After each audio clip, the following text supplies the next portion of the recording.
हरे कृष्णा। हमें आशा है कि इस परम पवित्र वैशाख मास में आप पूर्ण भक्ति भाव और श्रद्धा से भगवान श्री हरि नारायण की पूजा सेवा अर्चना एवं अपनी साधना कर रहे होंगे, और इसीलिए हम इस पवित्र मास में प्रतिदिन आपके लिए पुराणों से ली गई इन सुंदर कथाओं को लेकर आ रहे हैं।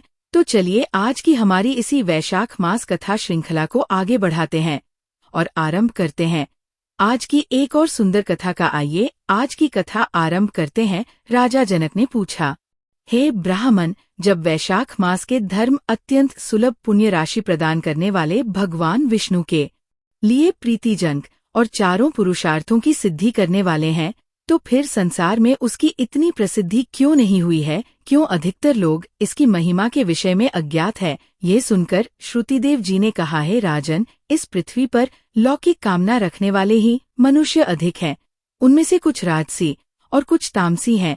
वे सभी लोग इस संसार के भोग और पुत्र पौत्र आदि संपदाओं की ही अभिलाषा रखते हैं। कहीं पे भी किसी प्रकार कभी बड़ी कठिनाई से कोई एकाध मनुष्य ऐसा मिलता है जो वास्तव में आध्यात्मिक जीवन के लिए या फिर स्वर्ग के लिए प्रयास करता है, और इसलिए वह यज्ञ आदि पुण्य कर्मों का अनुष्ठान बड़े यत्न से करता है, लेकिन मोक्ष की उपासना प्रायः कोई नहीं करता। छोटी मोटी आशाएं इच्छाएं लेकर बहुत सारे कर्मों का आयोजन करने वाले लोग प्रायः काम्य कर्मों के ही उपासक रहते हैं, और यही कारण है कि संसार में राजस और तामस धर्म अधिक विख्यात हैं, लेकिन सात्विक धर्मों की प्रसिद्धि इतनी अधिक नहीं हुई है। ये सात्विक धर्म भगवान विष्णु को प्रसन्न करने वाले हैं।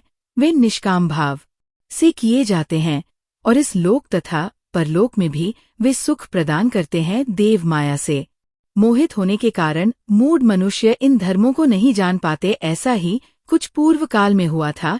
इसकी भी कथा सुनो। पूर्व काल की बात है। काशीपुरी में कीर्तिमान नाम से विख्यात एक चक्रवर्ती राजा थे। वे इक्ष्वाकु वंश के भूषण और महाराज नृग के पुत्र थे। वे अत्यंत यशस्वी थे। वे अपनी इंद्रियों पर और क्रोध पर भी विजय प्राप्त कर चुके थे। ब्राह्मणों के प्रति उनके मन में बड़ी भक्ति थी। राजाओं में उनका स्थान ऊंचा था।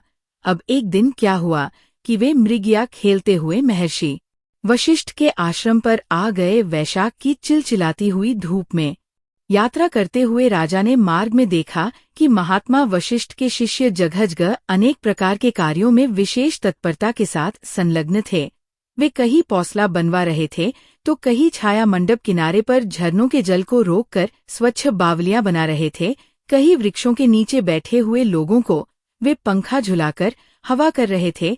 कहीं उख देते तो कहीं सुगंधित पदार्थ भेंट करते, कहीं फल देते। दोपहरी में लोगों को छाता देते, और संध्या के समय शरबत। कोई शिष्य घनी छाया वाले वन में झाड़ बुहार कर साफ किए हुए आश्रम के प्रांगण में हितकारक बालूका बिछा रहा था, और कुछ लोग वृक्षों की शाखा में झूला लटका रहे थे। इन सबको देखकर राजा ने पूछा, है महात्मन, आप सभी कौन हैं?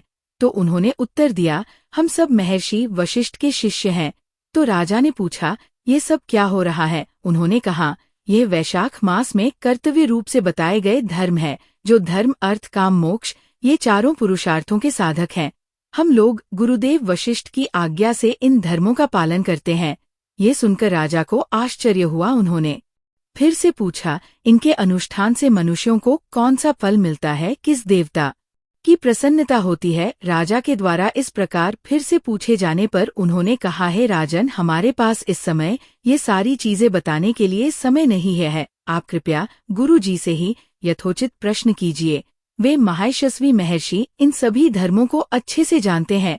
शिष्यों के द्वारा ऐसा उत्तर प्राप्त करके राजा शीघ्र ही महर्षि वशिष्ठ के पवित्र आश्रम पर गए, जो कि विद्या और योग शक्ति से संपन्न था। राजा को आते हुए देखकर महर्षि वशिष्ठ मन ही मन प्रसन्न हुए। उन्होंने सेवकों सहित महात्मा राजा का विधि पूर्वक आतिथ्य सत्कार किया। जब वे आराम पूर्वक बैठ गए, तब गुरु वशिष्ठ से राजा ने प्रसन्नता पूर्वक पूछा, है भगवन, मैंने मार्ग में आपके शिष्यों द्वारा परम आश्चर्यमय शुभ कर्मों का अनुष्ठान होते हुए देखा है, लेकिन उसके संबंध में जब मैंने प्रश्न किया तब उन्होंने दूसरी कोई बात नहीं बताई, और सिर्फ आपके पास जाने की आज्ञा दी। उन्हीं की आज्ञा के अनुसार मैं इस समय आपके पास आया हूँ।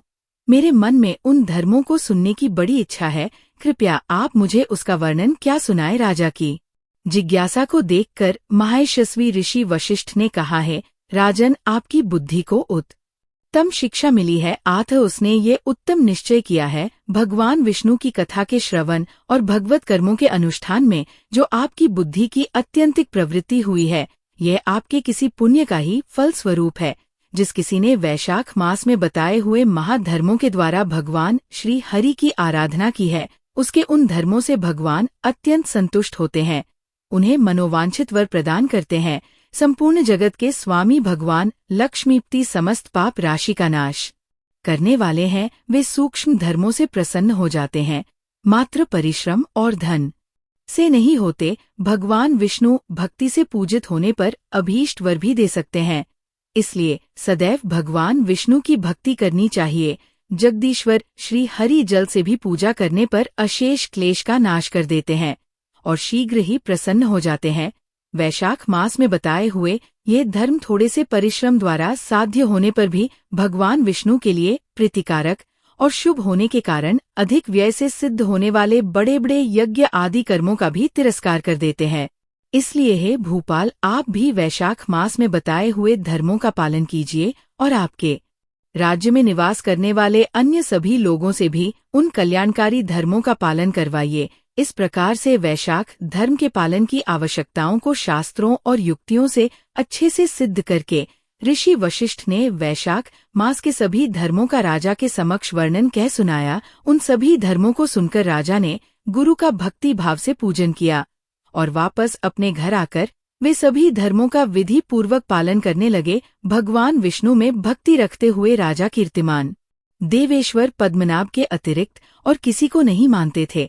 उन्होंने हाथी की पीठ पर नगाड़ा रखवाकर सिपाहियों से अपने राज्य भर में डंके की चोट पर ये घोषणा की कि मेरे राज्य में जो 8 वर्ष से अधिक की आयु वाला मनुष्य है, उसकी आयु जब तक 80 वर्ष की ना हो जाए तब तक मेष राशि में सूर्य के स्थित होने पर अगर वह प्रातः काल स्नान नहीं करेगा तो मेरे द्वारा दंडनीय वध्य और राज्य से निकाल देने योग्य समझा जाएगा।